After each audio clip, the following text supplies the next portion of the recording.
I'm the bad guy. I'm the, I'm the, I'm the Hey everyone, and welcome back to part three of Across the Gridiron. Right, we have talked the highlights of week 15. We have done touchdown and turnovers. Now it's time for my favorite part of the week, where we look at our predictions and we look at our picks for last week, and then we'll also make picks for this week too. Now, the reason why it's my favorite part, me and Eddie have been doing this now for 4 or 5 weeks, and in that 4 or 5 weeks, I don't think Eddie has beaten me once. It's happening today, guys. Well, it certainly didn't happen last week. So let's quickly review how we got on last week. Yeah. We had the first game that we picked was the Rams versus the 49ers. We both picked Rams in what turned out to be the most boring game pretty much of the week.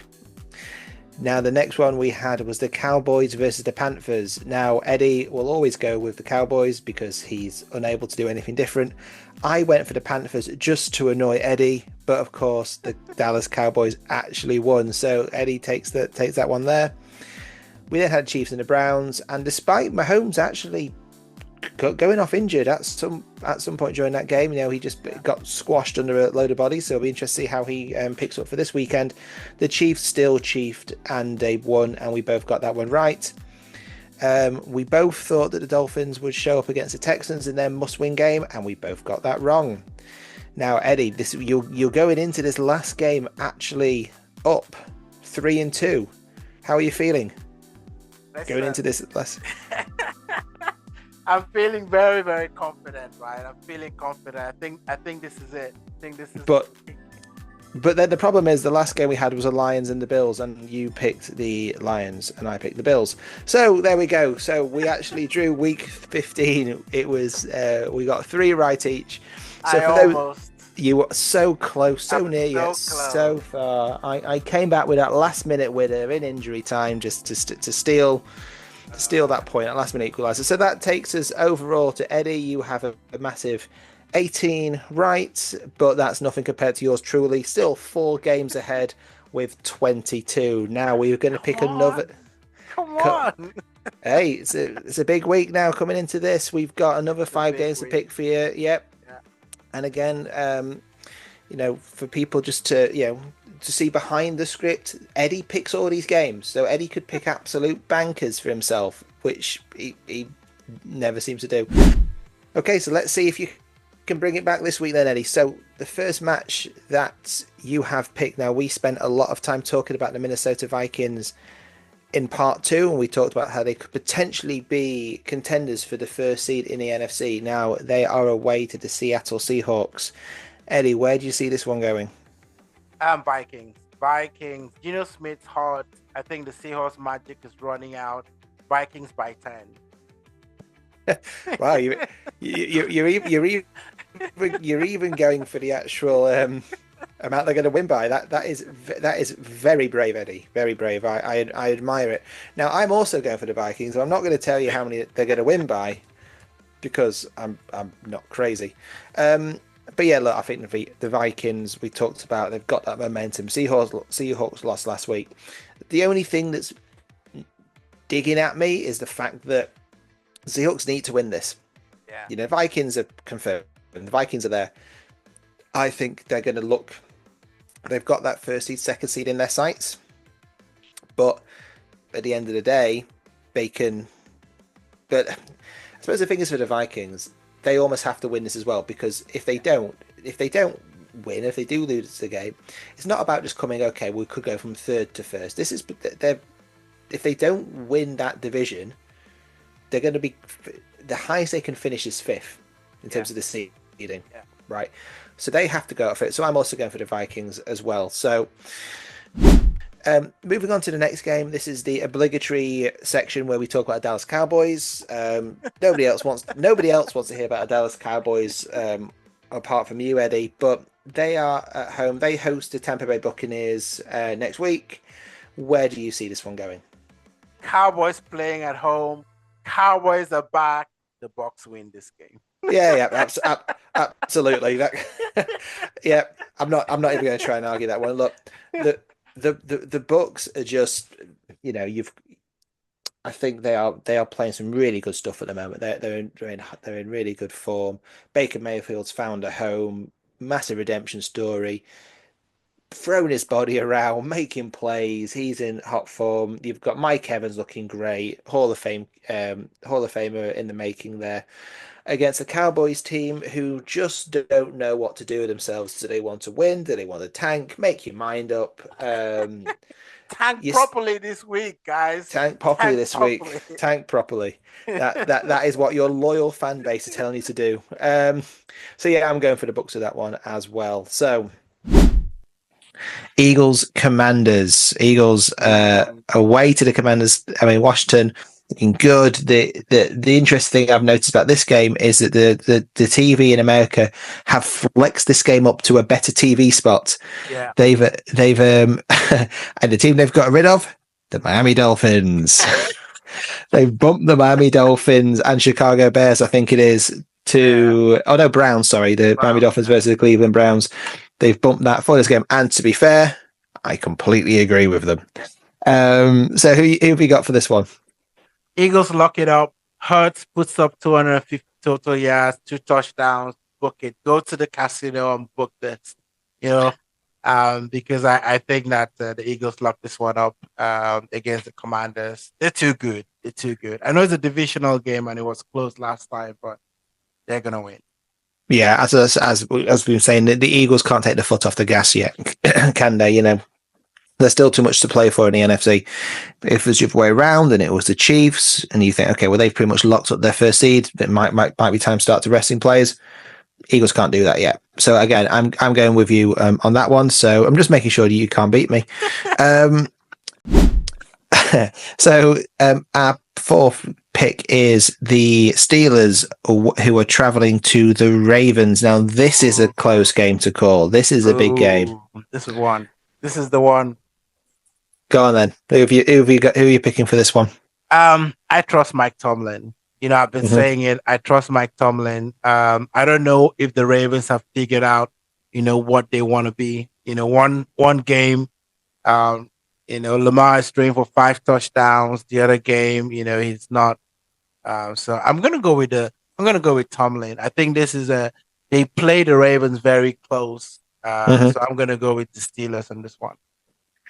Well, yeah, it'll be interesting to see how they respond to defeat. As I said, it was a hard-fought game that they came up short against the Eagles. You've got, yeah. Again, this is a tough one. This is a tough one to call, but I think I'm going for the Ravens. One, to keep things interesting, because it'll be very boring with the same picks all the way through, right? But 2, I think that the Ravens, again, they picked up the win last weekend. Yeah. They know now they've got a chance of overtaking the Steelers potentially into that third place position. It's at Baltimore. The Ravens have been inconsistent. They've lost games, but it wasn't that long ago we were talking about Henry over Barkley. Henry's got a better chance of winning the MVP, Offensive Player of the Year, than Barkley. It wasn't that long ago we were talking about Lamar Jackson in the MVP conversation. Now, are the Steelers maybe a better all-round team? Well, I think they have been this season, but I think the Ravens have the weapons. They have to win this. They will want to win this game. It's not must lose, not must win for them. But I think they're going to go all to win it. So I'm sticking for the Ravens for that one. And then the final one is the Texans and the inevitable Kansas City Chiefs. Where do you see this one, young man? Chiefs might be playing with Carson Wentz. In this game. Mm-hmm. Yep. It's a smart thing to do. That's what I would do. There's no need putting Mahomes in harm's way. This is another podcast because, Carson Wentz, I've got a whole lot that I want to say about him, but another podcast will talk. I know you like to drop a few Carson Wentz digs in there every once in a while, don't you? I do. But on this occasion, I'm going to go with the Chiefs. I just think that the Chiefs finally had a game to be proud of last week, right? Where they beat the team convincingly instead of sneaking and doing magic to win games. But I think they're going to need magic again without Mahomes. So I'm going to say the Chiefs' magic comes to the fore and they beat the Texans. Yeah, I think I'm sticking with the Chiefs. I think I'm sticking with the Chiefs as well, because we said before, you just don't, you can't not bet on the Chiefs. And I said I'm not picking against them. I know you said you're not going to pick against them again. So, I don't know why you keep putting the Chiefs in this. Look, at the end of the day, I think it's going to boil down very much to who's the starting quarterback for the Chiefs. If it's Mahomes, then yeah. But I think you're right. The smart play is to maybe take him out, but it depends how his injury is, right? He might be absolutely fine. He might be bouncing around the practice field, lobbing the ball all over the place and be absolutely fine. He might just do with the rest. So, but for now, I'm sticking with the Chiefs. It will be a much closer game. I mean, look, Houston had their massive win. Houston have clinched their place. They've done their job. They've clinched the division. If they were smart, they'd be resting CJ Stroud. Yeah, they'd be resting their big players now. They have done their job. They have got the 4th place locked in. I can't see them taking over. I can't see them finishing with a better record than the Steelers. Yeah. So I think 4th is pretty much where they are now. It's where they're going to stay. I would be, sure, Stroud should get a few reps in, but I think they should be just trying to rest some of their star players when they can. And I just think the Chiefs will come and win that. So there are picks. Let's see. It looks like you can only make up one on me this week, but there's still plenty of time to go. We've got the playoff season to come, and I might even have a couple little surprises when it comes to the playoffs in terms of how we actually do these predictions as well. Just really to throw the cat amongst the pigeons a little bit more, as we say here in the UK. But look, I mean that's it again, suppose, for this week of Across the Gridiron. Massive thank you to Eddie as always, and massive thank you to everyone who's watching this video, who interacts with us. Please like, comment, share, subscribe, tell your friends, tell your parents. Tell your grandma, she'll love it. Yeah. Tell everybody you want to do. And so, Eddie, as always, thank you, and I'll let you take us home. Yeah, listen, guys, the NFL is like life, right? 1 week you're up, next week you're down on the turf, wondering how you got there. We've seen playoff dreams get crushed, a la Dolphins. Team rise from their ashes with the Rams, and MVP races turn into coronations. But here's the thing, right? This is where legends are made. December football is not for the weak. You got players out there fighting for contracts, legacies, and one shot at greatness. So take Josh Allen, right? My man walked into Detroit house, flipped over the kitchen table and said, "This is my house now." And that's what MVPs do. But listen, everybody loves a comeback story. The Rams are making one. The Ravens are locking. The Steelers are still breathing. And don't sleep on the Lions, okay? They had a bad game, but don't sleep on the Lions. So listen, guys, remember, drop your takes in the comments as well. Who's locking up the number 1 seed? Who's playing? Who's pulling off the upset of the week? And if is Josh Allen your MVP, or you're still riding with some of the others, right? Let us know, and we'll shout out the best one next week. Absolutely. Thanks for taking time, Eddie. So thanks for watching, everyone, and Merry Christmas. I'm the bad guy. I'm the